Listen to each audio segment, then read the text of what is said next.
اپنے پیارے کی سواری واہ واہ، اللہ نے ایسا بنایا میرے آقا کو، نہ اس سے پہلے کسی کو بنایا نہ اس کے بعد کسی کو بنایا۔ حضرت یوسف علیہ السلام کو کائنات میں سب سے زیادہ حسین بنایا گیا، مگر جب نبی پاک کی دنیا میں جلوہ گری ہوتی ہے تو مولانا حسن رضا خان صاحب لکھتے ہیں نا کہ ایسا تجھے خالق نے طرح دار بنایا، ایسا تجھے خالق نے طرح دار بنایا، یوسف کو تیرا طالب دیدار بنایا۔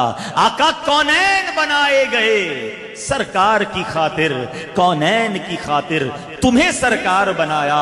اللہ نے کیسا حسین بنایا، صحابہ کرام دیکھتے تھے دیوانے ہو جاتے۔ اتنی حدیثیں نبی پاک کے خوبصورتی کے بارے میں بیان ہوئی ہیں، سبحان اللہ۔ 14ویں رات کا چاند اٹس مور بیوٹیفل، اور جب آپ ولیج ایریا میں چلے جائیں تو چاند اور تارے اور زیادہ برائٹ دکھتے ہیں۔ حضرت جابر بن سمورہ کہتے ایک بار 14ویں رات کا چاند تھا، میں اپنے گھر سے نکلا، میں نے چاند دیکھا، بہت بیوٹیفل تھا، مگر جب دیکھا کہ نبی پاک بھی تشریف فرما ہے، کہتے میں نبی پاک کو دیکھتا، پھر 14ویں رات کے چاند کو دیکھتا، پھر میرے آقا کو دیکھتا، پھر 14ویں رات کے چاند کو دیکھتا، پھر آقا کو دیکھتا، پھر 14ویں رات کے چاند کو دیکھتا۔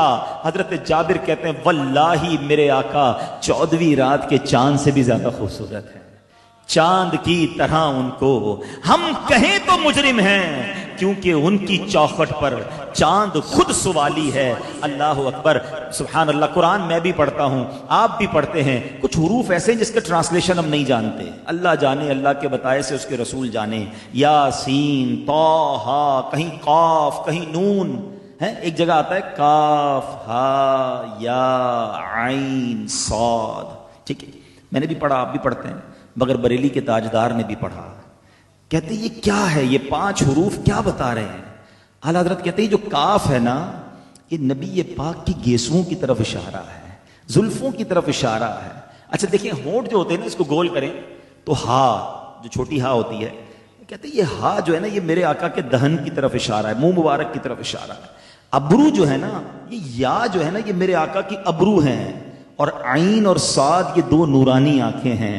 اعلیٰ حضرت لکھتے ہیں کاف گیسو، ہا دہن، یا ابرو آنکھیں عین صاد، کاف ہا یا عین صاد، ان کا ہے چہرہ نور کا، شمع دل مشکات تن، سینہ زجاجہ نور کا، آقا تیری صورت کے لیے آیا ہے سورہ نور کا۔ ارے آج میں اور آپ اس طرح سمجھیے گا، ہم دعوت میں آتے ہیں، محفل میں آتے ہیں، ذرا اچھی طریقے سے تیار ہو کر آتے ہیں، کپڑے چینج کر کے آتے ہیں، منہ دھو کر آتے ہیں، مگر گھر والوں کے سامنے تو ہمارا ہر حال ہوتا ہے نا۔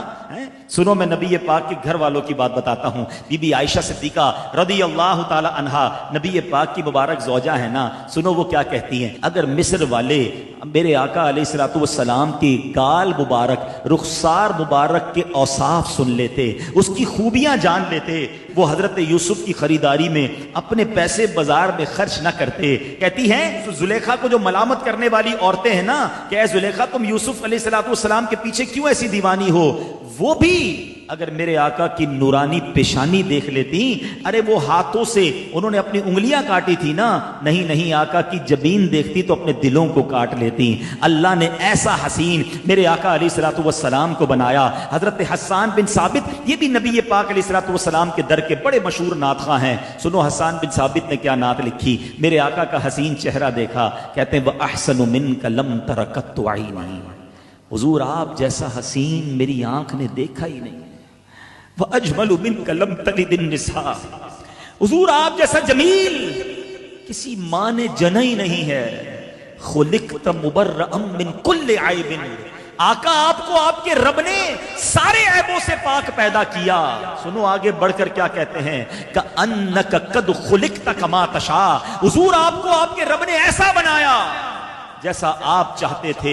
جن لوگوں کو کنفیوژن پیدا کی جاتی ہے، وسوسے ڈالے جاتے ہیں، یار یہ نعتوں میں اشعار سمجھ نہیں آتے، سنو میں صحابی رسول کی نعت آپ کو سنا رہا ہوں، اب اس کا ترجمہ ذہن میں رکھنا۔ اگر آج اردو میں کوئی شاعر یہ کہے کہ جیسے میرے سرکار ہیں ایسا نہیں کوئی، ارے یہ تو حضرت حسان بن ثابت کی شاعری کا ترجمہ نظر آ رہا ہے۔ اگر حضرت حسان لکھیں خلقت مبرأ من کل عیب، حضور آپ کو آپ کے رب نے ایسا پیدا کیا، سارے عیبوں سے پاک پیدا کیا، کیا تو میرے اعلیٰ حضرت اگر لکھیں کہ وہ کمال حسن حضور ہے کہ گمان نقص جہاں نہیں، یہی پھول خار سے دور ہے، یہی شمع ہے کہ دھواں نہیں۔ ارے یہ تو حضرت حسان کی شاعری کا ایکسپلینیشن نظر آ رہا ہے، اور وہ کہتے ہیں کہ انک قد خلقت کما تشاء، حضور اللہ نے ایسا بنایا جیسا آپ چاہتے تھے۔ تو اگر اعلیٰ حضرت یہ لکھتے ہیں کہ خدا کی رضا چاہتے ہیں دو عالم، خدا چاہتا ہے رضائے محمد صلی اللہ تعالی علیہ وسلم،